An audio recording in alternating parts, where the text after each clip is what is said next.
Advocate Rebin ഗ്രാലൻ കൂടെ ചേരുന്നുണ്ട്. ശ്രീ റെബിൻ ഗ്രാലൻ, കഴിഞ്ഞ കുറച്ച് ദിവസങ്ങളിലായി ഏറെ ആശങ്കയുണ്ടാക്കുന്ന അല്ലെങ്കിൽ സങ്കടകരമായ കുറേയധികം ചോദ്യങ്ങൾ തന്നെയാണ് നിമിഷപ്രിയയുടെ മോചനവുമായി ബന്ധപ്പെട്ടുണ്ടാകുന്നത്. പക്ഷേ വധശിക്ഷ നടപ്പാക്കുക എന്നൊരു ഡേറ്റ് കൂടെ വന്നപ്പോൾ ഇപ്പോൾ മണിക്കൂറുകൾ എണ്ണിയാണ് മലയാളികൾ അതിനെ നോക്കിക്കാണുന്നത്. ഇന്ന് സുപ്രീം കോടതി കേസ് പരിഗണിച്ചപ്പോൾ തന്നെ കുറേയധികം പ്രതീക്ഷയുണ്ടായിരുന്നു. കേന്ദ്ര സർക്കാരിന്റെ ഭാഗത്തു നിന്ന് കുറച്ചുകൂടെ നമ്മൾ പ്രതീക്ഷിച്ചിരുന്നു. എന്നാലും ഇപ്പോൾ കേന്ദ്ര സർക്കാർ ഇടപെടൽ തുടരുകയാണ്. പ്രതീക്ഷ നൽകിയ ഒരു യമൻ പണ്ഡിതരുമായുള്ള ചർച്ചകൾ അതുതന്നെയാണ് ഇനി മുന്നിലുള്ളത്. പക്ഷേ ഈ വധശിക്ഷ നടപ്പാക്കാൻ ഇനി ദിവസങ്ങൾ അല്ലെങ്കിൽ മണിക്കൂറുകൾ മാത്രം ബാക്കി നിൽക്കെ ഇനി എത്രത്തോളം നമുക്ക് ഇതിൽ ഈ ഒരു വിഷയത്തിൽ പ്രതീക്ഷ നൽകാം? മാത്രമല്ല, ഈ ഒരു നിമിഷപ്രിയയുടെ ജീവൻ സംരക്ഷിക്കാൻ അസാധാരണമായി എന്തെങ്കിലും സംഭവിക്കേണ്ടി വരുമോ? 2023 ഡൽഹി ഹൈക്കോടതിയിൽ നിമിഷപ്രിയയുടെ അമ്മ ഒരു ഹർജി ഫയലാക്കുകയും 2017 മുതൽ യമനിലേക്ക് ഇന്ത്യയിൽ നിന്നുള്ള പൗരന്മാർക്ക് സന്ദർശിക്കുന്നതിന് വിലക്കുള്ള നോട്ടിഫിക്കേഷനിൽ ഇളവുകൾ വരുത്തണമെന്ന് ആവശ്യപ്പെടുകയും ചെയ്തത്. തുടർന്ന് അവർ അവിടെ എത്തുകയും കഴിഞ്ഞ കാലങ്ങളായി അവർ അവിടുത്തെ സന്നദ്ധ പ്രവർത്തകർക്കൊപ്പം താമസിച്ച് തന്റെ മകളുടെ മോചനത്തിനായി ശ്രമിച്ചു വരികയും ചെയ്യുന്നു. 2017 മുതലുള്ള ഈ കേസിന്റെ ചരിത്ര ഘട്ടങ്ങളിൽ കൂടി നമുക്ക് നോക്കുമ്പോൾ എല്ലാ അവസരങ്ങളിലും ഈ യമനിലെ ഒരു സ്ഥിരതയുള്ള ഭരണകൂടമില്ലാത്ത വിഷയം ഇന്ത്യൻ ഗവൺമെന്റിനെ ആസ് എ സോവറിൻ സ്റ്റേറ്റ് ഈ വിഷയത്തിൽ ഇടപെടുന്നതിനും കാര്യങ്ങൾ പറഞ്ഞു മനസ്സിലാക്കുന്നതിനും ഫലവത്തായ മാർഗങ്ങൾ സ്വീകരിക്കുന്നതും വലിയ ഒരു തടസ്സം ഉണ്ടാക്കിയിട്ടുണ്ട് എന്നത് ഒരു പ്രധാന വസ്തുതയാണ്. ഇത് തന്നെയാണ് ആർ വെങ്കിട്ടരാമൻ ഇന്ന് അറ്റോർണി ജനറൽ സുപ്രീം കോടതിയിൽ കേസ് പരിഗണിക്കുന്ന വേളയിൽ സേവ് നിമിഷപ്രിയ ഇന്റർനാഷണൽ കേസിന്റെ അവസ്ഥയിൽ നിസ്സഹായ അവസ്ഥയാണ് കേന്ദ്ര സർക്കാരിന് ഈ വിഷയത്തിലുള്ളത് എന്ന് ഉദ്ദീപിപ്പിക്കുന്ന വിധത്തിൽ മറുപടി പറഞ്ഞിരിക്കുന്നത്. അതായത് ഒരു സ്ഥിരതയുള്ള ഗവൺമെന്റ് ഇല്ലാത്ത യമനുമായിട്ട് ഒരു ഡിപ്ലോമാറ്റിക് സംസാരങ്ങൾ നടത്തുന്നതിന് നമ്മുടെ രാജ്യത്തിന് വലിയ പരിമിതികളുണ്ട് എന്ന് അറ്റോർണി ജനറൽ ഇന്ത്യയുടെ പരമോന്നത കോടതിയിൽ വ്യക്തമാക്കിയിരിക്കുന്നു. കാര്യങ്ങൾ ലഭിക്കുന്ന വിവരങ്ങൾ അനുസരിച്ചിട്ടാണെങ്കിൽ ഈ 18-ാം തീയതിയോ മറ്റോ ആണ് സുപ്രീം കോടതിയിൽ ഈ കേസ് പോസ്റ്റിംഗിലേക്ക് പോകുന്നത്. എന്നാൽ യമനിലെ സനയിലെ സെൻട്രൽ പ്രിസണിൽ നിന്നും ലഭിക്കുന്ന സന്നദ്ധ പ്രവർത്തകർക്ക് ലഭിക്കുന്ന വിവരങ്ങളും സന്ദേശങ്ങളും അനുസരിച്ച് അത് ഔദ്യോഗികമായിട്ട് അംഗീകരിക്കപ്പെടാത്ത മെസ്സേജുകളാണെങ്കിൽ പോലും അവ അനുസരിച്ച് 16-ാം തീയതി, അതായത് മറ്റന്നാൾ, നമുക്ക് ഒരു എക്സിക്യൂഷൻ എന്ന നിലയിൽ വധശിക്ഷ നടപ്പിലാക്കും എന്ന വിവരമാണ് അറിയാൻ കഴിയുന്നത്.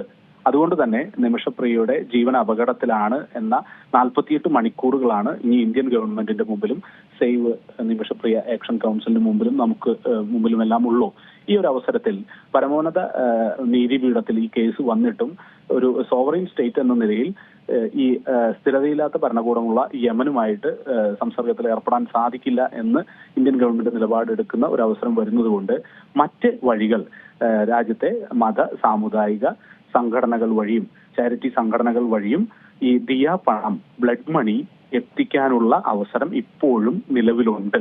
ദിയ മണി കൈപ്പറ്റാത്ത ഒരു ബ്രൂട്ടൽ കൊലപാതകത്തിന് തങ്ങൾ മാപ്പ് കൊടുക്കുന്നില്ല എന്ന നിലപാടിൽ കഴിയുന്ന ഗോത്രബോധത്തിൽ വിശ്വസിക്കുന്ന ആ കുടുംബത്തിന്റെയും പശ്ചാത്തലത്തെയും സ്വാധീനിക്കാൻ മത സാമുദായിക സംഘടനകൾ വഴി കഴിയുമെങ്കിൽ നിമിഷപ്രിയയുടെ മോചനം ഇനിയും അസാധ്യമല്ല.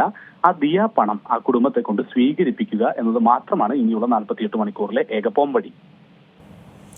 സർ, ഒരു കാര്യം കൂടെ, ഇപ്പോൾ നിമിഷപ്രിയയുടെ മോചനത്തിന് കേന്ദ്രം ഇടപെടൽ നടത്തുന്നുണ്ട്, ഇപ്പോഴും നടത്തിക്കൊണ്ടിരിക്കുകയാണ്. അപ്പോൾ നമ്മൾ പറഞ്ഞ പോലെ തന്നെ ഇതിൽ ഇനി നമുക്ക് പ്രതീക്ഷിക്കാൻ പറ്റുന്ന മറ്റൊരു കാര്യം എന്ന് പറയുന്നത് കുടുംബം മാപ്പ് നൽകിയാൽ ചിലപ്പോൾ ഇതിനെല്ലാം ഒരു പരിഹാരം കാണാൻ പറ്റും. മറിച്ചാണെങ്കിൽ എന്തായിരിക്കും സംഭവിക്കാൻ പോകുക എന്ന് നമുക്ക് കരുതാൻ പറ്റില്ല. പക്ഷേ ഈ ഒരു ദിവസത്തിന് എന്തെങ്കിലും മാറ്റം വരാനുള്ളൊരു സാധ്യതയുണ്ട്. കാരണം അത്രത്തോളം പ്രഷർ ഇന്ത്യ കൊടുക്കുന്നുണ്ടല്ലോ. നോക്കൂ, ഈ വിഷയത്തിൽ ഇനി ഇന്ത്യൻ സർക്കാരിന്റെ ഭാഗത്തു നിന്നാണ് ഒരു സ്ഥിരീകരണം വരേണ്ടത്. ബ്ലാക്ക് വാറന്റ് പുറപ്പെടുവിച്ച് ഡെത്ത് എക്സിക്യൂഷൻ, അത് വധശിക്ഷ നടപ്പിലാക്കാനുള്ള അവരുടേതായ രീതിയിലുള്ള സെൻട്രൽ പ്രസിഡന്റ് തീരുമാനം, അത് സംബന്ധിച്ച നോട്ട്സ് അല്ലെങ്കിൽ അത് സംബന്ധിച്ച നോട്ടിഫിക്കേഷനോ മറ്റോ ഇതുവരെ നമുക്ക് പബ്ലിക് ഡൊമൈനിൽ ഇന്ത്യൻ ഗവൺമെന്റിന് അവരുടെ ഡിപ്ലോമാറ്റിക് ചാനൽസിലോ ലഭിച്ചിട്ടില്ല എന്നാണ് മനസ്സിലാക്കാൻ സാധിക്കുന്നത്. കേവലം വ്യക്തിബന്ധങ്ങളിൽ അധിഷ്ഠിതമായി അവിടെ ഏറെക്കാലമായിട്ട് താമസിച്ചു വരുന്ന ഇന്ത്യക്കാരായ സന്നദ്ധ പ്രവർത്തകർക്ക് സെൻട്രൽ പ്രിസണിൽ നിന്ന് ലഭിക്കുന്ന സന്ദേശങ്ങൾ, പരാമർശങ്ങളോ ചെറിയ രീതിയിലുള്ള ഒരു ഇന്റിമേഷനോ മറ്റുമാണ് ഇപ്പോൾ ഈ വിഷയത്തിൽ എക്സിക്യൂഷനിലേക്ക് ഒരുങ്ങുന്നു എന്ന വാർത്ത ലഭിച്ചിരിക്കുന്നത്. അത് ഒരു തെറ്റായ കാര്യമാവട്ടെ എന്ന് നമുക്ക് എല്ലാവർക്കും കാക്ഷിക്കാമെങ്കിലും ഇനി പറയുന്നതനുസരിച്ചിട്ടാണെങ്കിൽ 48 മണിക്കൂർ മാത്രമേ നമുക്ക് മുമ്പിലുള്ളൂ.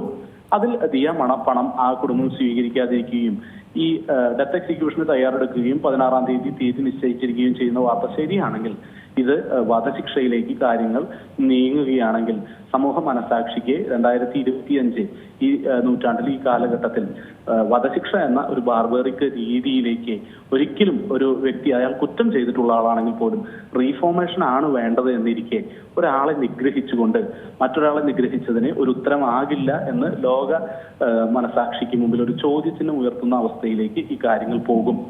അത് കേവലം ഒരു വ്യക്തിയുടെ ജീവൻ എന്നതിനേക്കാൾ ഉപരി ലോകത്ത് പരമോന്നത രാജ്യമായ ഇന്ത്യക്ക് പോലും വധശിക്ഷയ്ക്കെതിരെ ചർച്ചകൾ ഉയരുന്ന കാലഘട്ടത്തിൽ ഇനിയുള്ള മുന്നോട്ടുള്ള പ്രയാണത്തിൽ നമ്മുടെ ഒരു പൗര മറ്റൊരു വിദേശ രാജ്യത്ത് വധശിക്ഷയ്ക്ക് വിധേയമാക്കപ്പെടുക എന്ന് പറയുന്നത് ഏറെ കഷ്ടകരമായ വസ്തുതയാണ്, ഒഴിവാക്കപ്പെടേണ്ടതാണ്. തീർച്ചയായും വളരെയധികം നന്ദി അഡ്വക്കേറ്റ്. ഈ അവസരത്തിൽ പ്രതികരിച്ചു. ഏറ്റവും പുതിയ വാർത്തകളും വിശേഷങ്ങളും വിരൽത്തുമ്പിലറിയാൻ സീ മലയാളം ന്യൂസ് എല്ലാ ഡിജിറ്റൽ പ്ലാറ്റ്ഫോമുകളിലും ലഭ്യം.